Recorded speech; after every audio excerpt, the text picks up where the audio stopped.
اور 27ویں ترمیم آئین کا حصہ بن گئی ہے۔ صدر آصف زرداری نے آئینی ترمیم کے بل پر دستخط کر دیے ہیں۔ 27ویں آئینی ترمیم کو دونوں ایوانوں نے 2/3 اکثریت سے منظور کیا تھا۔ اس سے پہلے سینٹ نے 27ویں آئینی ترمیم میں مزید ترامیم منظور کی۔ ترامیم کی حمایت میں 64، مخالفت میں 4 ووٹ آئے۔ 27ویں ترمیم آئین کا حصہ بن گئی۔ صدر آصف زرداری نے آئینی ترمیم کے بل پر دستخط کر دیے۔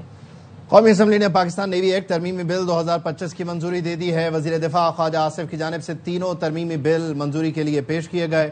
قومی اسمبلی نے supreme court practice and procedure میں ترمیم کا بل جو ہے وہ بھی منظور کیا ہے، اور پاکستان آرمی ایکٹ ترمیمی بل 2025 کی بھی منظوری دے دی گئی ہے۔ وزیر قانون اعظم نذیر تارڑ نے فلور آف دی ہاؤس پر یہ کہا کہ 27ویں آئینی ترمیم میں جو معاملات طے ہوئے، جو ترامیم ہوئی ہیں، اس کا جو آپریشنل اینڈ ہے، یعنی کہاں کہاں کس طریقے سے کیا چیز ایگزیکیوٹ ہوگی، اس کے لیے جو ایکٹس ہیں ان میں ترامیم ضروری تھی، اور آج حکومت نے وہ ترامیم بھی پیش کیے ہیں۔ بہت ہی اہم معاملہ ہے 27ویں آئینی ترمیم کا، جہاں پر ترامیم ہو چکی ہیں، خاص طور پر آئین کے آرٹیکل 175 میں اور پھر 243 میں، یعنی ایک عدلیہ سے متعلق انتہائی اہم نوعیت کا معاملہ، اور دوسرا command of the armed forces کہ جہاں پر فیلڈ مارشل کے عہدے کو آئینی تحفظ دیا گیا۔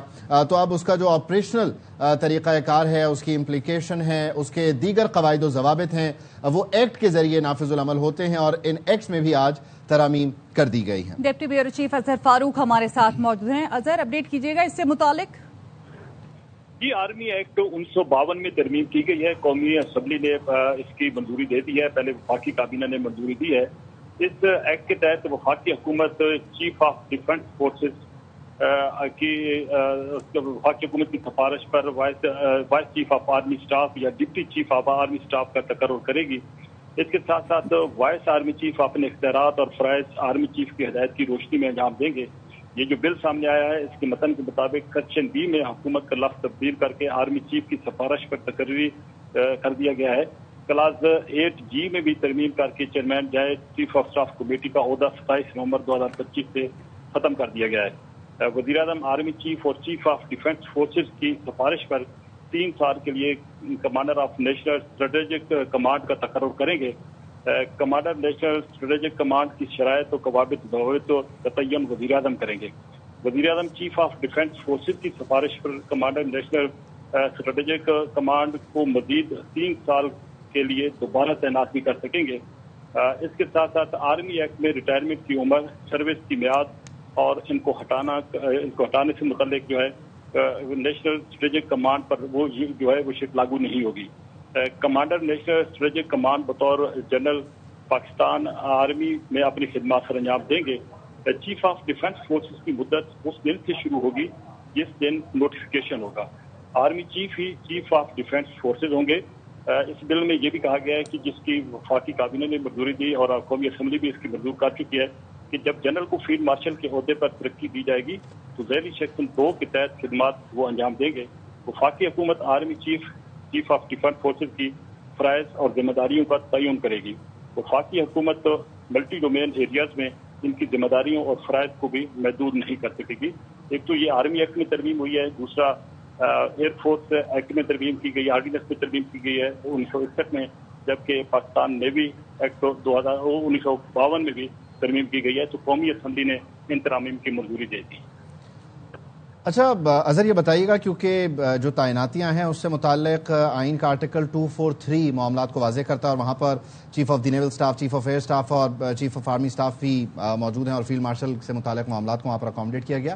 آرمی ایکٹ کے ذریعے کہ voice chief of army staff کے عہدے کی بھی کوئی منظوری ہوئی ہے، یہاں سے عہدہ انڈکٹ ہو سکتا ہے؟ جی ہاں، آرمی ایکٹ میں بالکل واضح طور پر کر دیا گیا ہے، جو ترمیم کی گئی ہے اور یہ بل سامنے آیا ہے اس میں واضح طور پر کہا ہے کہ اب voice chief of army staff جو ہے ان کی اپوائنٹمنٹ بھی ہوگی۔ Voice chief of army staff اپنے اختیارات اور فرائض آرمی چیف کی ہدایت کی روشنی میں انجام دیں گے۔ یہ بھی اس بل میں واضح طور پر لکھ دیا گیا ہے۔ آج اس حوالے سے جو کچھ جو مختلف عوام تھے وہ دور کر دیے گئے ہیں۔ وزیر قانون نے بھی ایوان کے اندر واضح طور پر بتایا تھا۔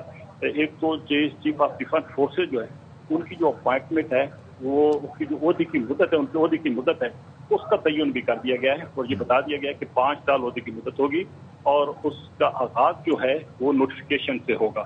تو یہ اس حوالے سے یہ جو بل پاس ہوا ہے قومی اسمبلی میں، اس کے جو نکات سامنے آئے ہیں اس میں واضح طور پر یہ ہے کہ voice chief of army staff جو ہے وہ اور یہاں پر اظہر یہ بتائیے گا کہ اس میں رینک کا بھی تعین ہوا ہے؟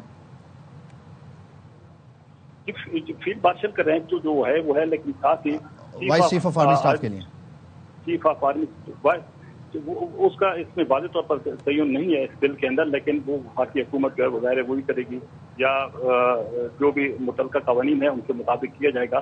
لیکن اس بل میں واضح طور پر یہ کر دیا گیا ہے، بتا دیا گیا ہے، اس کی اپروول ہو گئی ہے کہ اب voice chief of army staff جو ہیں ان کی اپوائنٹمنٹ بھی ہوگی اور وہ اپنے اختیارات اور فرائض آرمی چیف کی ہدایات کی روشنی میں انجام دیں گے، جبکہ وفاقی حکومت چیف آف ڈیفینس فورسز اور آرمی چیف کی ہدایت سفارش پر vice chief of army staff یا deputy chief of army staff army chief کا تقرر جو ہے وہ کرے گی.